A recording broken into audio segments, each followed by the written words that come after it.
We're going to have a go at fixing the battery drain problem on this Mercedes SL55 AMG. Now, when I first got this car, there was a constant message on the dash saying consumer battery low. So we changed the battery, but within a few days we got the same error message with that new battery. So there's something draining the battery, and I'm going to show you how to go about finding out what it is. Now, these cars are slightly different and more complicated than other cars. The first thing is they have two batteries, one in the front, starter battery, that very rarely fails, and one in the back, consumer electrics battery, and that is the one that operates the roof, the parking sensors, etc., and that's the one that normally drains down.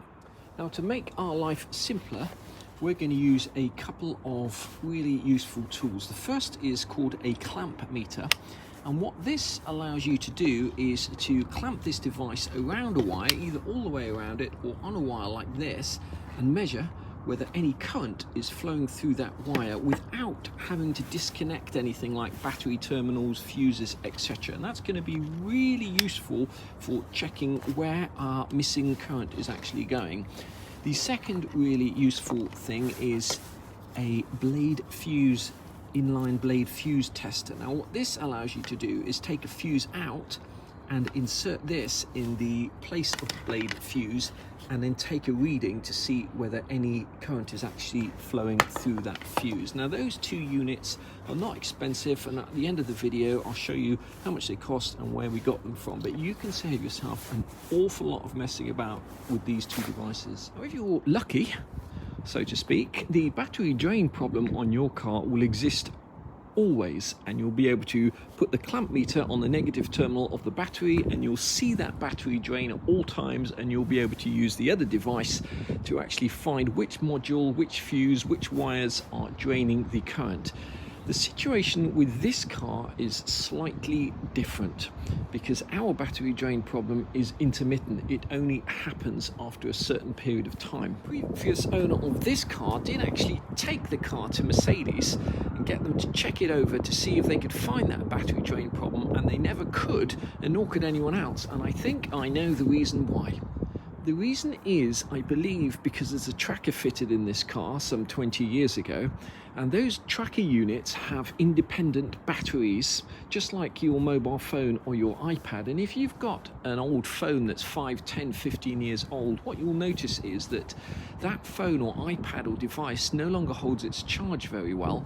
And I think that's what's happening with this car, that when you drive it to a garage, Mercedes garage or any other garage, and say there's a battery drain problem, they will put a clamp meter on and they'll try and find that drain problem, but they won't be able to find it because by virtue of driving the car to the garage, you've actually charged up the rechargeable battery in the tracker just enough for it to last a day or two, and then over a period of time it'll run down again. And most shops or garages don't have cars in there for several days to try and track down a problem like that.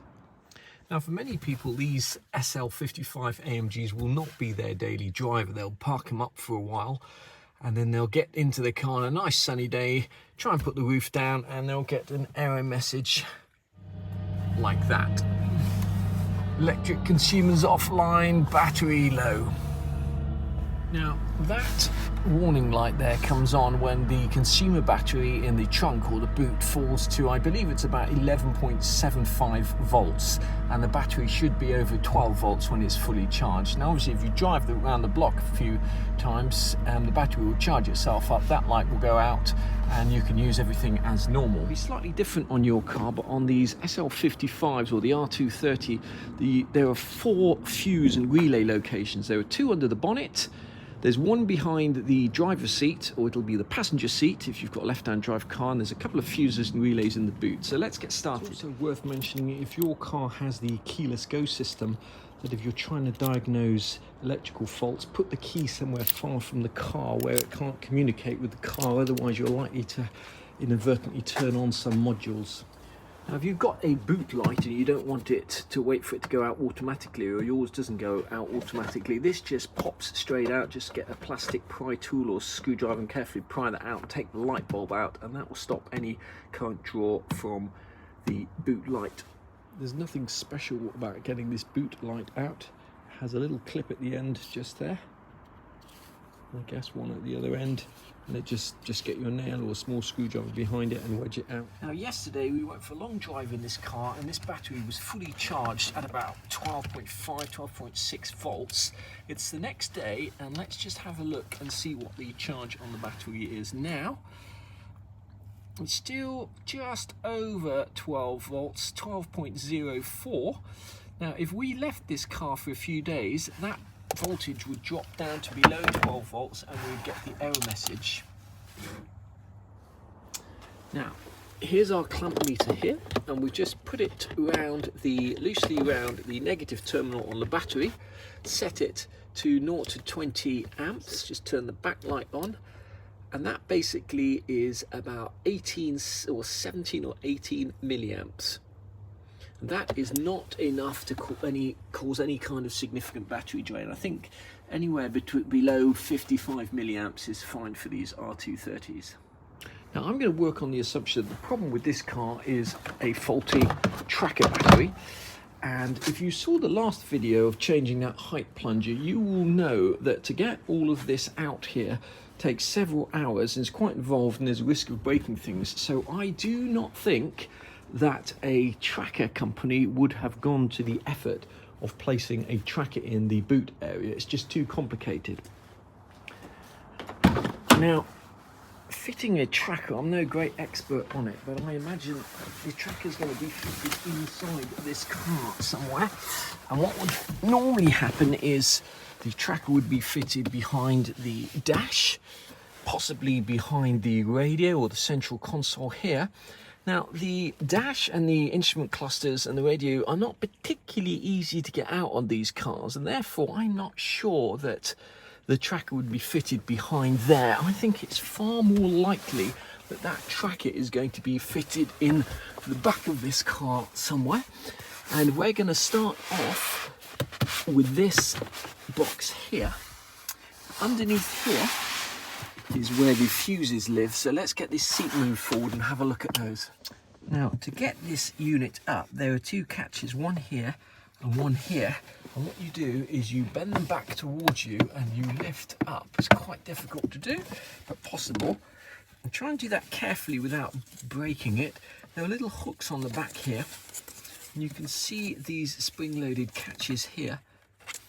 Okay, so once you've got that out, you can see the fuses below, and I can immediately see down here, I don't know how well you can see this, but this does not look like the sort of wiring that any Mercedes engineer or factory would have done. What I can see that they've done is they've tapped into that wire there, and that wire there, slightly speaking from memory, at the end of this video I will leave all the fuse charts and diagrams for this particular car, so if you ever need them you can just take a screen grab. But that end fuse there is the inclination sensor.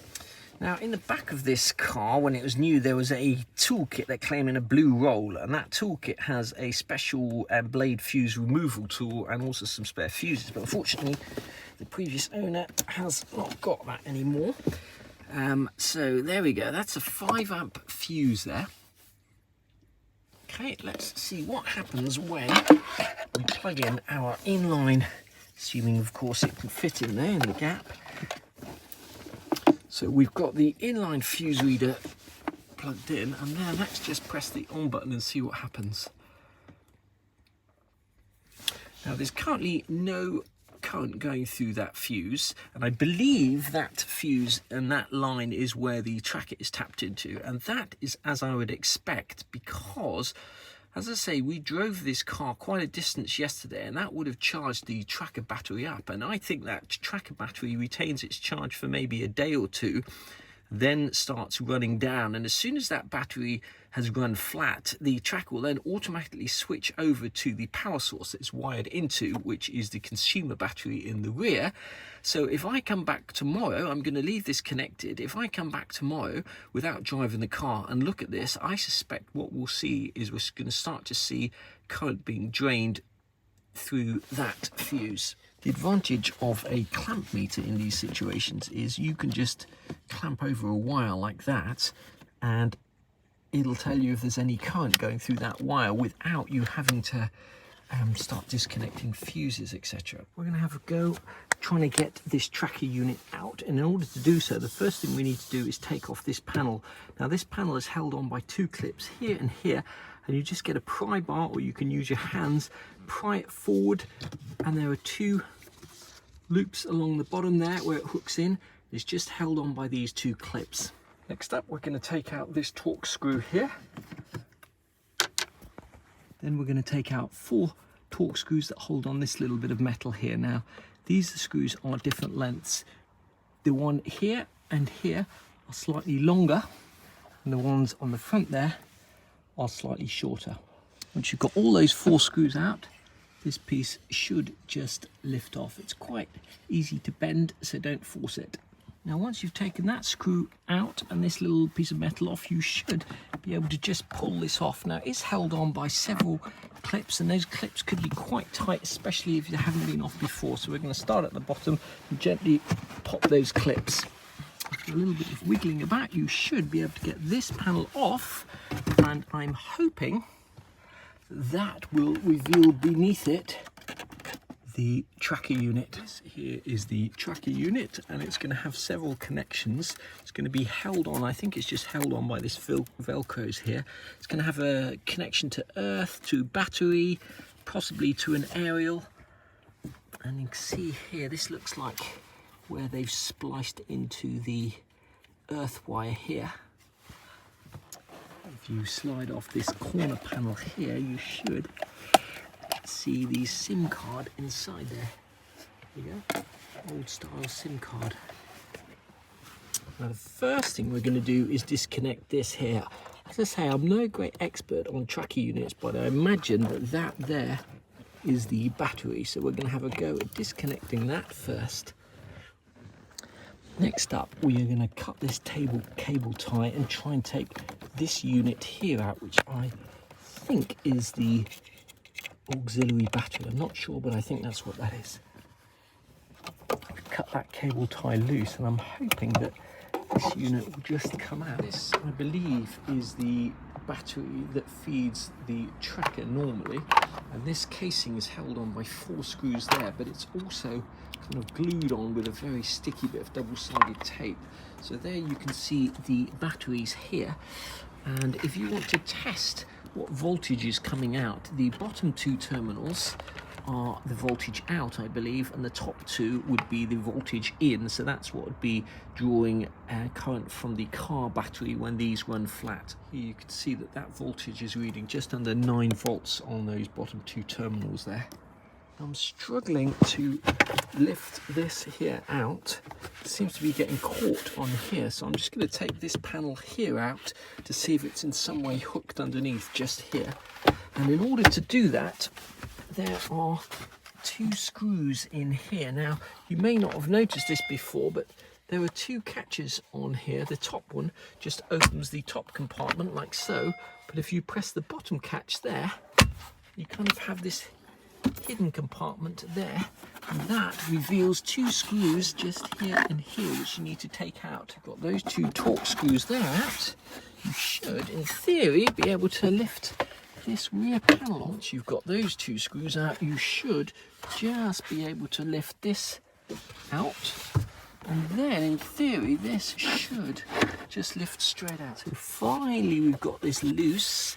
It's actually kind of clipped on here and here, and there's a yellow vacuum pipe behind it. If you want to move this piece out the way, I wouldn't try disconnecting these pipes completely here, but what you can do is just unclip them from the bottom. Just these clips here just hold those pipes in place, and they run along the back there. But as I say, I would not try and undo these pipes completely. Another point worth mentioning is when you come to undo these screws that hold the back of this on here, you do not need to take the screws all the way out. In fact, if you do take the screws all the way out like that, you'll find that they drop down there somewhere, and retrieving them is a complete nightmare. So don't do that. Now, the reason I wanted to take all of this out is I wanted to see where the other end of this tracker wire is tapped into, and it's tapped into that blue and white wire there. If anyone can tell me what that blue and white wire is and what it does, I would be very grateful. I'm sure I can find it somewhere on a wiring diagram if I had one. But in theory, all you need to do to take this tracker out is just either disconnect the wires where they're tapped in or just cut them and tape them up. So to get this aerial out, you need to take this panel here off first. And this panel is just held on by clips, so you just pull it up and it'll just clip off. And that aerial is fed all the way under here, through here, and probably hidden somewhere under there. So we're going to try pulling the aerial through here first. We're going to try and get this speaker out as well. And that's just held on there with a cable tie. So we'll just cut that cable tie.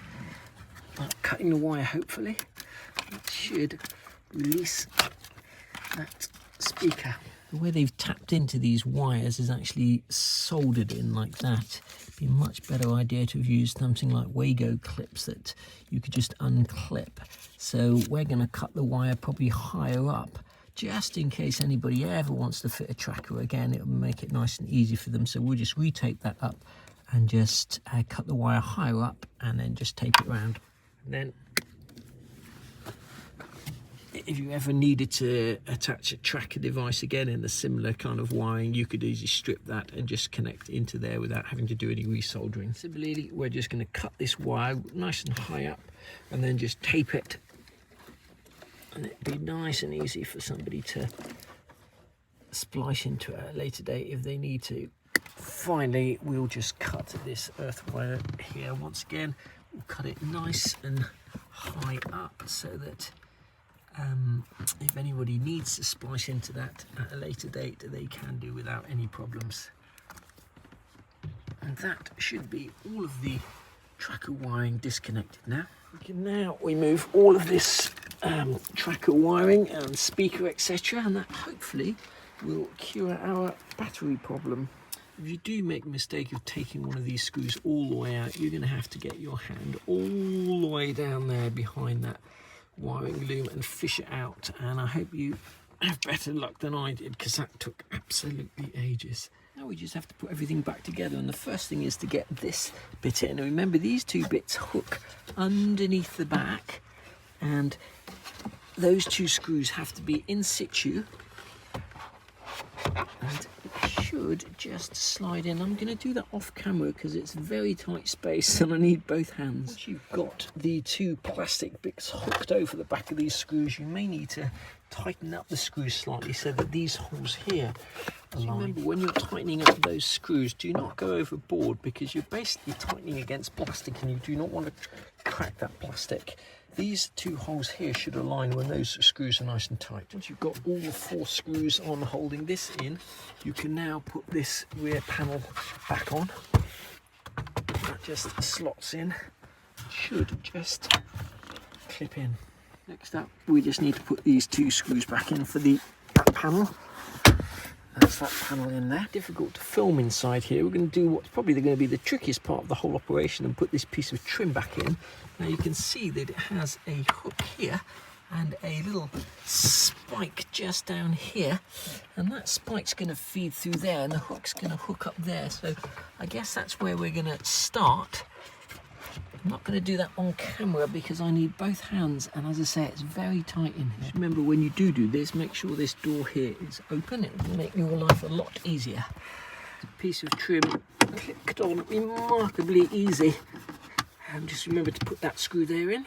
Once you've clipped this piece of trim on, remember to put this little piece of chrome or aluminium on. It's 4 screws. The 2 long ones are here and here in the top, and the 2 shorter ones are here and here. And put this panel here on. Just clips in like so. Make sure the bottom 2 clips are located, and that's it. Then we're going to put this fuse box cover on. Hinges at the back first, like so. The last thing we have to do is take the aerial out, and to do that we're going to take this panel here out, and that panel's got a hook there, and it just kind of unclips from the front and then leaves out like so, and that hopefully will allow us to take out this aerial like so, and then we should be rid of the tracker. When you take this panel off, you do have to be a little bit careful. I noticed that this tab here was broken already. When you put it back on, it's got to be wedged between here and here, like so. So you've got to clip it in and wedge it between that gap there in order for it to fit. Last but not least is this trim piece here, which just clips on.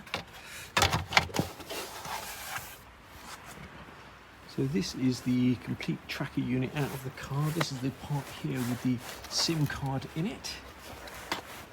And then you've got the auxiliary battery, I believe. That's what that is. A whole jumble of wiring, a speaker, and then finally the aerial for the sat nav. I'm going to leave this video here. That's basically how you get the tracker out of one of these cars, if yours happens to be hidden in that location. Now, yesterday, after we disconnected the tracker and that battery unit, when we came back the next day, we had a catastrophic battery drain to the extent the car wouldn't unlock. Now, it transpires that the driver's side door barrel, the mechanical side of it, is actually seized so that the blade key didn't work. Now, luckily, we had a spare battery and we could get in through the boot, hook up a new battery and sort the thing out. But just if you are watching this video, it's really worthwhile just checking that the blade part of your key actually works in the driver's door and can actually lock and unlock the door, because if you're at the airport or something like that, or some rainy, snowy night, and you had a flat battery and you wanted to get into the car to start it and your blade key didn't work, that would be a nightmare. So I'm just going to finish the video with where you can get one of those blade fuse testers and also a clamp meter. Got our clamp meter from these guys here, Screwfix, £30, cheap and cheerful, does the job. We got our blade fuse tester from eBay, £12.49 from these guys here, arrived just a few days after ordering it. This is the fuse and relay layout for the fuses behind the driver's seat or the passenger seat if you've got a left-hand drive car. And those are the fuse numbers there. And there, that fuse number 74 was one of the places where the tracker unit was tapped into. I guess the blue and white wire must be a permanent live wire, but if anyone knows that, can confirm that, I'll be forever indebted.